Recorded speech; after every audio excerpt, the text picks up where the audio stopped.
Halo Sobat PPATK, jumpa lagi di Jumatan, Jumpa PPATK Pekanan. Bersama saya M. Natsir Kongah dan Sobat PPATK, sudah hadir narasumber kita yang banyak nanti menjelaskan bagaimana persiapan kita ya menyambut ibu kota baru yang nanti akan dilakukan upacara Hari Ulang Tahun Kemerdekaan Republik Indonesia ke-79 di ibu kota baru di Kalimantan ya. Ya, Pak Muhammad Roudo ST MPP, Magister Public Policy PhD ya. Nah, Pak Muhammad Roudo ini S1-nya itu dari ITB, kemudian ambil S2 di Canberra, Australia ya, Pak Roudo ya. Australian National University. Oke, di ANU, dan S3-nya di University of Birmingham, United Kingdom. Beliau sekarang menjabat sebagai Direktur Regional 2 Badan Bappenas ya, Badan Perencana Pembangunan Nasional, yang mengcover wilayah Ibu Kota Nusantara baru nanti ya, Ibu Kota Negara Republik Indonesia. Nah, Pak Roudo, ini kan banyak sekali ya isu-isu di masyarakat ketika nanti upacara HUT 17 Agustus yang akan dilaksanakan di Ibu Kota baru. Dari mulai fasilitas yang mewah katanya sampai 1000 Alphard disewa. Lalu kemudian masih banyak juga tuh isu-isu terkait yang pembebasan lahan yang masih bermasalah dengan masyarakat adat dan lain-lain. Nah, ini peran Bappenas sendiri di dalam pembangunan ibu kota itu seperti apa? Mungkin dari awal dulu Pak, baru kita masuk nanti bagaimana sebenarnya isu itu, benar nggak sih ya, dengan bermewah-mewah untuk hanya melaksanakan HUT kemerdekaan di ibu kota baru? Silakan Pak Roudo. Baik, terima kasih Bang View ya, Bang View. Para sobat PPATK, ini terima kasih, ini pengalaman pertama juga kami berdiskusi dengan PPATK. Tadi disampaikan mungkin kami memulai dari kami di Regional 2 Pak, kalau di Bappenas wilayah koordinasi lah, istilah koordinasi perencanaan kami itu di Kalimantan, Sulawesi dan Nusa Tenggara Barat. Oh, tiga wilayah itu ya. Jadi kebetulan ibu kota Nusantara itu berada di Pulau Kalimantan begitu. Jadi memang kami pada saat itu diminta untuk mengkoordinasikan perencanaan agar minimal dua lah, satu proses 4P gitu ya, khususnya dalam konteks perencanaan penganggarannya itu bisa berjalan. 4P itu persiapan, pembangunan, pemindahan, dan penyelenggaraan pemerintahannya. Oke. Meskipun dalam pelaksanaan nanti ada badan otorita IKN. Jadi eksekutornya tetap di otorita IKN, OIKN. Nah, yang sudah berjalan 3P. Yang sudah berjalan sekarang yang pasti satu, persiapan. Kalau pembangunan on progress, begitu ya. Jadi ada nanti bagian-bagiannya, misalnya saat ini memang kita masih fokus ke KIPP, kawasan inti pusat pemerintahan, yang sekarang ini dilaksanakan upacara bendera tadi Bang View sampaikan begitu ya, di KIPP ini wilayahnya sekitar 5.600 dan itu dibagi-bagi lagi Pak, ada sub-subnya. 5.600 ini inti wilayah pemerintahan.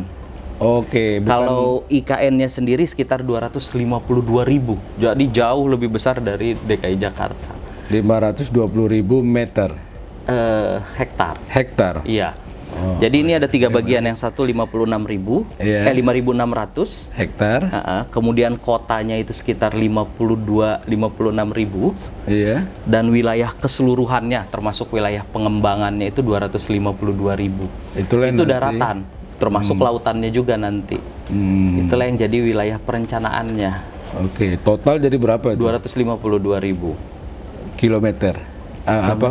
Hektar. Hektar ya. Sekitar 250. Jadi sangat besar Pak.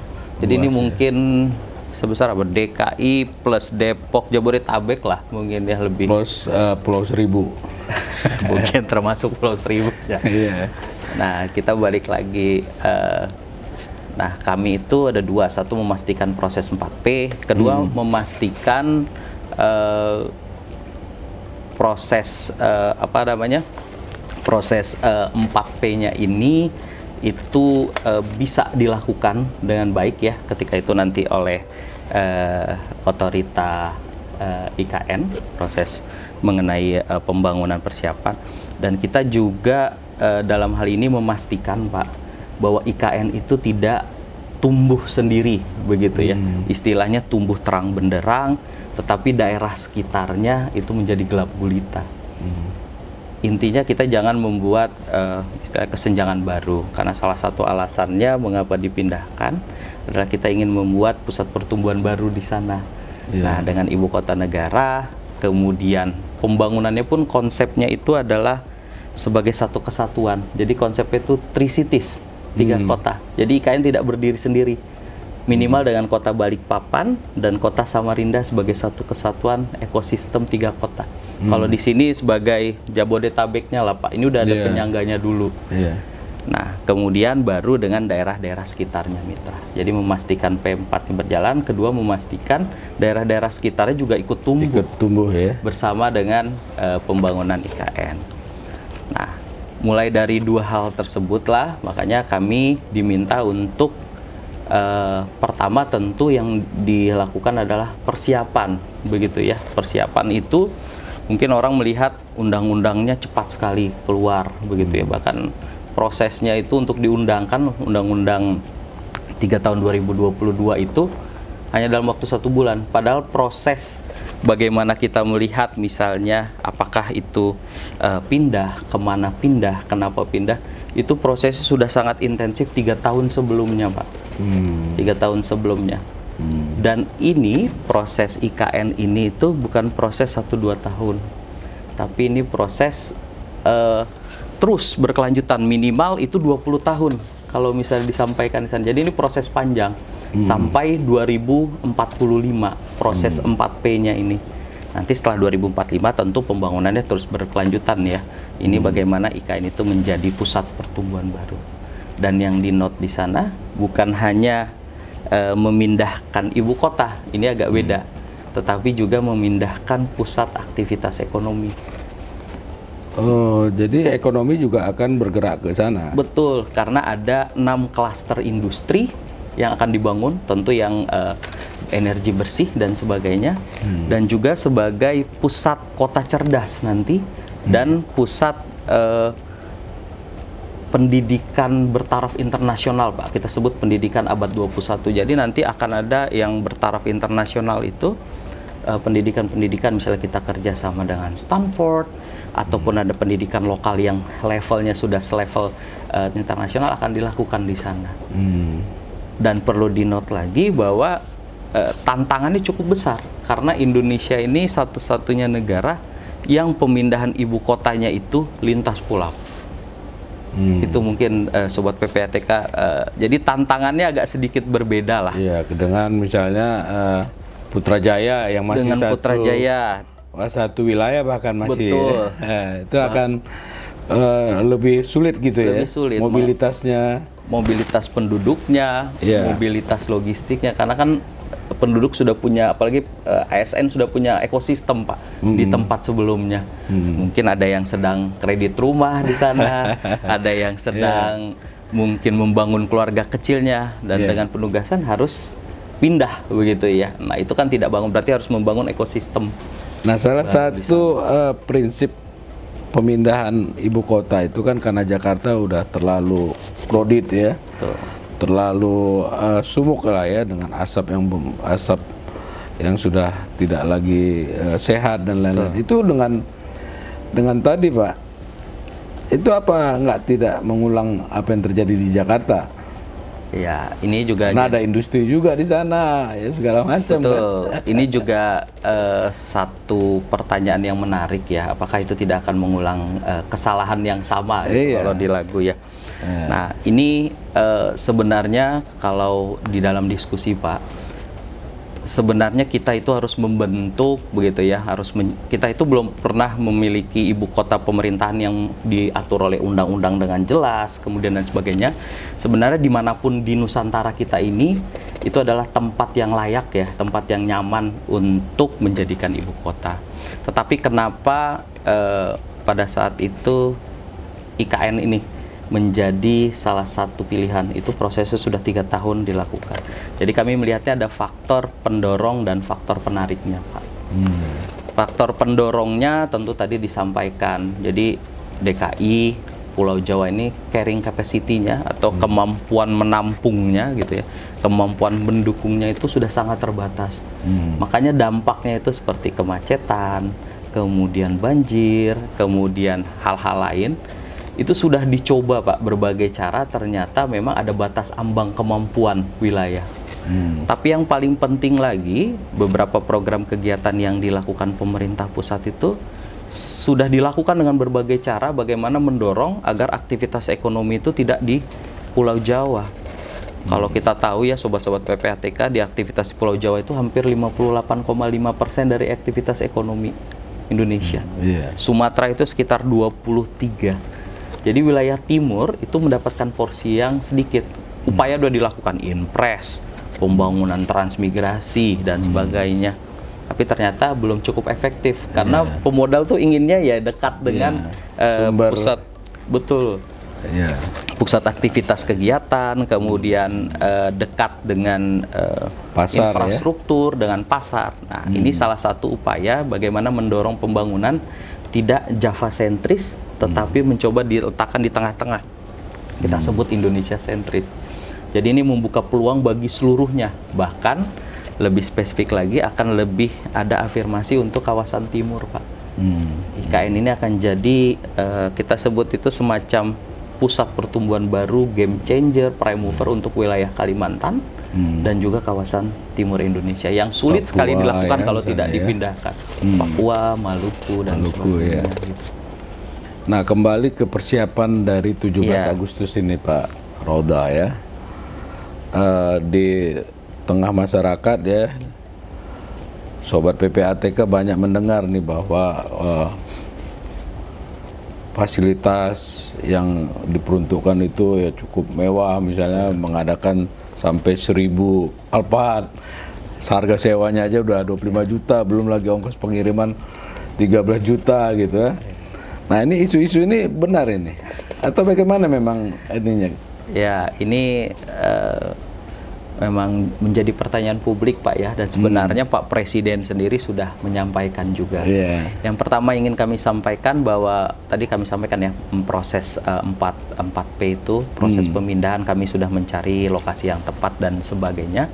Bahkan 1 atau 2 tahun kemarin kami menyampaikan gitu, dalam rangkaian tahapan pembangunan IKN ini memang sebagai titik momentumnya begitu Pak ya, Presiden gitu untuk memastikan nih komitmen ini akan berkelanjutan, akan tetap jalan, itu bahwa akan diadakan upacara bendera. Upacara bendera jadi ini bukan tahapan setelah upacara selesai, habis itu tidak ada yang hadir lagi. Tapi ini hanya tahapan momentum awal menunjukkan komitmen pemerintah bahwa ini akan terus berlanjut. Ditambah akan ada sidang kabinet paripurna pada saat itu, dan Presiden terpilihnya Pak Prabowo juga menyampaikan, insya Allah hadir ya, hadir di Pak, kesempatan yang ada. Betul, dan menyampaikan di situ sebagai janji saya sebagai Presiden terpilih siap untuk melanjutkan dan menyelesaikan pembangunan Ibu Kota Nusantara, dan itu tercantum dalam Asta Citanya. Nah, itu sebenarnya sudah direncanakan gitu, bukan ujuk-ujuk pergi ke sana. Dan kemudian yang kedua terkait dengan berita-berita informasi itu, nah ini yang menarik nih ya, ada harus penyusunan Alphard dan sebagainya. Nah, ini sebagai informasi, pembangunan Ibu Kota Nusantara itu punya namanya Key Performance Indicator, Pak. Salah satunya ini ukuran-ukuran, jadi kalau apapun pembangunan yang dilakukan di IKN, itu kita harus mengikuti prinsip-prinsip tersebut. Salah satunya adalah net zero emission. Net zero emission artinya wilayah tersebut nanti di 2045 harapannya tidak ada peningkatan lah. Indikator itu dikeluarkan oleh siapa tuh Pak? Dikeluarkan oleh pemerintah dan pemangku kepentingan di dalam undang-undang Pak, Undang-Undang Ibu Kota Negara.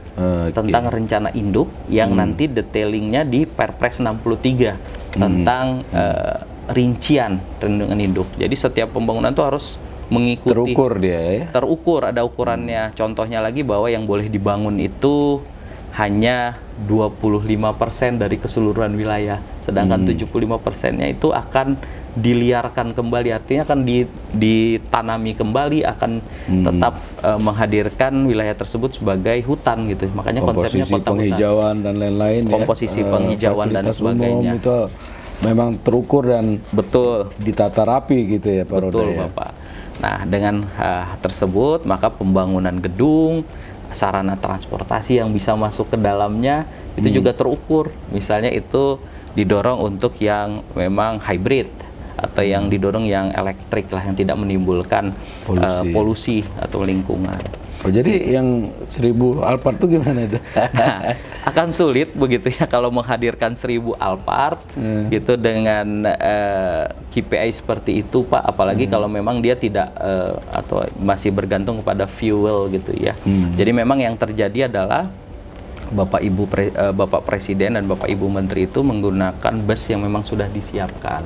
Oke, dari Balikpapan? Enggak, di dalam jadi di pintu masuknya IKN itu akan ada shelter untuk apa istilahnya pengunjung biasa. Tetapi untuk Presiden tersebut sudah disiapkan semacam mobil listrik dan juga bus yang digunakan bersama-sama Pak. Presiden dengan bukan satu mobil akan digunakan bersama-sama untuk pertama melakukan sidang paripurna dan kemudian pada tanggal 12-nya ya, dan kemudian nanti akan menjadi alat untuk melakukan mobilitas di dalam IKN tersebut. Nah, itu yang mungkin ya beberapa informasi begitu yang kalau disebutkan Alphard kami sih tidak melihat ada hal seperti itu begitu Pak ya. Untuk menggunakan, apalagi kalau semua menteri menggunakan berapa tuh 25 juta per hari begitu ya. Belum lagi transport dari Surabaya ke Kalimantan ya. Betul, dan sangat sulit Pak sekarang cari tiket nih, apalagi dalam 2 hari jelang kemerdekaan gitu ya, untuk mendapatkan tiket sampai ke Balikpapan. Dan itu memang terbatas Pak, yang diundang itu mungkin hanya ratusan orang, dan sebagian besar memang masyarakat dari yang ada di sekitar sana ya. Betul Pak. Jadi para duta besar dan lain-lain itu termasuk undangan atau mereka hadir di Jakarta? Ya, ini mungkin secara konfirmasi itu akan ada di Mensesnek Pak. Tapi proses upacara ini sudah di-split jadi 2, dibagi jadi 2. Presiden dan presiden terpilih akan ada di IKN dan beberapa menteri, tapi sebagian besar menteri juga mengadakan upacara di Jakarta. Tidak keseluruhan ke sana. Tidak keseluruhan. Jadi memang sangat terbatas sekali yang hadir, dan memang diharapkan didorong untuk mobilitas melalui angkutan yang bebas polusi begitu ya, yang net zero emission, dan mereka kecuali Bapak Presiden ya, para menteri itu menginapnya di Hotel Nusantara yang berada di dalam lingkungan Ibu Kota Nusantara tersebut Pak, yang memang khusus begitu ya, diharapkan selesai dan alhamdulillah telah selesai untuk menjadi akomodasi para undangan termasuk menteri, dubes dan sebagainya. Tapi itu hanya mungkin sekitar perkiraan kami ya Pak ya, sekitar 300 orangan dan sisanya dari masyarakat lokal gitu.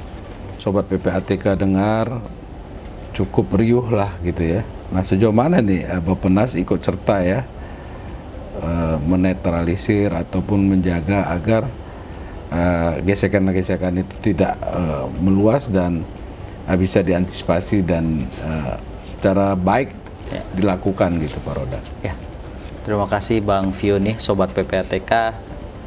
Yang pertama tadi kami sampaikan ada 4 tahapan. Memang Bappenas lebih banyak pada saat itu adalah tahapan persiapan Pak. Persiapan kami menginisiasi itu undang-undangnya. Tentu ini yang paling penting ya, karena kalau undang-undang ini tidak keluar ya, supaya ini adalah dasar bahwa kita punya ibu kota baru dan ada pemindahan. Dan pada saat itu Pak Presiden juga telah meminta izin kan pada saat sidang DPR itu tahun 2022 ya kalau tidak salah, minta izin, dan akhirnya dalam 1-2 bulan undang-undang selesai. Dan bahkan karena kita melihat itu undang-undang belum optimal Pak, masih banyak kesulitan misalnya bagi investor, kesulitan bagaimana orang mendapatkan hak tanahnya, dan sebagainya, makanya dikeluarkan revisi terhadap undang-undang tersebut, Undang-Undang 21 tahun 2023. Dan yang paling penting dari peran Bappenas itu adalah menyusun rencana induk. Renduk yang 20 tahun ke depan bersama dengan kementerian lembaga. Karena di dalam renduk ini akan jadi acuan semua stakeholder atau pemangku kepentingan dalam melakukan pembangunan di sana. Tadi yang sampaikan KPI-nya diatur, prinsipnya harus menganut kota hutan, kota cerdas, kota sponge, kemudian siapa saja yang terlibat, dan diharapkan yang ketiga adalah kita juga menginisiasi pembentukan organisasinya, OIKN, yang saat ini menjadi tulang punggung pelaksanaan pembangunan dan nanti juga mengenai penyelenggaraan pemerintahan dan pemindahannya, Pak. Itu yang disebut Otorita IKN, Ibu Kota Nusantara. Nah, kemudian bagaimana tadi tanyakan apa peran Bappenas begitu ya, bagaimana melibatkan masyarakat. Pada saat penyusunan undang-undang sampai renduk kita melakukan beberapa kali dialog, kemudian konsultasi publik, diskusi, dan memang pada saat itu di dalam badan otorita pun disampaikan bahwa pejabat gitu ya, eselon 1 lah atau deputi di otorita itu harus mewakili 1 atau 2-nya adalah dari putra asli, Pak, dari sana. Makanya di sana di otorita IKN dalam rangka pemberdayaan masyarakat dan menyelesaikan isu-isu ada deputi khusus, Pak, deputi pemberdayaan masyarakat untuk terkait dengan hal tersebut. Nah, kemudian lebih lanjut lagi, sebenarnya di dalam dengan adanya Ibu Kota Nusantara itu hak-hak atas tanah misalnya, Pak ya, sertifikat hak milik itu diakui, Pak, sebenarnya dalam undang-undang gitu. Mereka yang sebelumnya tidak pernah mengurus itu, dengan ada IKN itu harus mengurus, harus teratur, harus yakin mereka punya kepastian apakah itu hak guna usaha atau hak milik. Dan bahkan untuk para investor itu diberikan kenyamanan, Pak, kepastian agar mampu mau menginvest di sana begitu. Jadi kalau ditanya konflik-konflik, tentu riak-riak pasti ada ya, tidak mungkin kita menyenangkan semua pihak, tetapi upaya-upaya melakukan konsultasi publik, kemudian bagaimana rencana induk itu memastikan ya, Pak, nanti di pelaksanaannya itu terukur, ada KPI dan sebagainya, itu juga menjadi peran Bappenas memastikannya nanti, mengendalikannya bersama dengan otorita. Dan kami juga jadi mitra perencanaan penganggarannya dari otorita IKN itu, Pak. Di samping renduk itu nantinya kan undang-undang ya, Pak, diterjemahkan di lampirannya dalam bentuk Perpres. Kami mengawalnya lagi di dalam rencana pembangunan yang lebih jauh, RPJPN dan RPJMN. Karena RPJPN kita sepakati sebagai sumber dari semua sumber dokumen perencanaan. Jadi aturan-aturan mengenai pembangunan IKN dalam renduk itu kita kuatkan kembali, kita atur kembali, kita pastikan kembali itu berkelanjutan di dalam rencana pembangunan jangka panjang nasional dan RPJMN. Jadi kurang lebih perannya banyak di persiapan tapi juga pengendalian. Begitu. Ya, Sobat PPATK, banyak hal ya, informasi baru yang kita dapatkan dari Pak Roda ya. Semoga pelaksanaan Hari Ulang Tahun Kemerdekaan Republik Indonesia ke-79 ya di Ibu Kota Negara Nusantara di Kalimantan bisa berjalan sukses. Kita doakan ya Sobat PPATK semua bisa berjalan lancar. Ada lagi yang perlu kita sampaikan nggak nih, Pak? Gini, Pak, ini kebetulan juga dari tim kami sih, Pak. Kebetulan kami, staf kami itu banyak milenial. Mungkin saya aja yang generasi agak mendekati baby boom, Pak. Pertanyaan tapi pertama. Masih milenial juga tuh, Alhamdulillah. Pak. Jadi pertanyaannya tuh pasti teman-teman adalah ekosistemnya dulu nih. Iya. Di sana ada Starbucks nggak? Pertanyaannya begitu. Di mana tempat nongkrongnya, Pak, di sana? Apalagi kalau istilahnya keluarga muda baru. Anak saya ada mall nggak PAUD-nya gitu ya? di mana ya? TK-nya gimana? Ada SDA nggak? Ada SDB nggak di sana? Nah, ini pertanyaan-pertanyaan yang memang tantangan bagi pembangunan IKN, bagaimana menciptakan ekosistem yang baik, Pak, terutama untuk milenial. Jangan sampai fisiknya pindah ke sana, tapi hati pikirannya masih di Jakarta, masih di Kota Bandung dan sebagainya. Jadi memang ekosistemnya itu yang dibentuk. Memang sebagai ASN, kalau ASN dimanapun ditempatkan harus siap. Siap, iya. Tapi tentu ini ada beberapa insentif yang akan nanti coba didorong begitu Pak ya. Apakah bentuknya finansial, non finansial, ataupun bentuknya adalah bagaimana ekosistem. Kan kita akan membuat kota cerdas, kota modern Pak. Yang harapannya mereka bangga punya kota sendiri dengan desain sendiri dari negara, begitu ya. Nah itu mereka tinggal dengan nyaman di sana. Nah bagi ASN sendiri kita akan ada rekrutmen kalau tidak salah Pak, khusus untuk yang penempatan di IKN itu sendiri. Oh itu yang nanti 6.000 CPNS ya? Betul. Yang nanti akan direkrut ya? Betul. Penerimaannya memang ada yang di Kementerian Lembaga, tetapi ada di Kementerian Lembaga yang memang spesifik untuk akan diposisikan ya? atau ditugaskan di Ibu Kota Nusantara. Dan itu memang dorongannya adalah mereka yang berkompeten. Tentu bukan berarti ASN lain tidak berkompeten, tapi mereka ini memang spesifik Pak, spesifik dicari yang berkompeten, yang milenial, dan juga kita memberi ruang afirmasi untuk masyarakat yang asli di sana, Pulau Kalimantan, agar mereka merasa bukan hanya penonton. Ya, itu komposisinya berapa tuh untuk saudara kita yang ada di wilayah sana? Kalau komposisinya memang sedang dibicarakan Pak, digodok gitu ya? sedang digodok, tetapi cukup besar lah, karena juga mungkin menyesuaikan karena kita sistemnya kan masih zero growth ya Pak ya. Berapa yang pensiun dan berapa yang milenial yang siap. Mungkin kalau timnya Bapak, staf Bapak ada yang sudah siap begitu ya. Mungkin bisa langsung juga membantu karena proses pemindahannya itu direncanakan sudah mulai di bulan September ini. Baik rekan-rekan, sobat-sobat PPATK, baik kaum milenial, Gen Z, mungkin Gen Alpha, tentu Ibu Kota Nusantara adalah masa depan kita yang sangat membutuhkan dukungan dari teman-teman di 20 ke depan. Yakinlah dengan Ibu Kota Nusantara makin maju, dengan kontribusi teman-teman, Indonesia akan menjadi lebih baik dan lebih maju.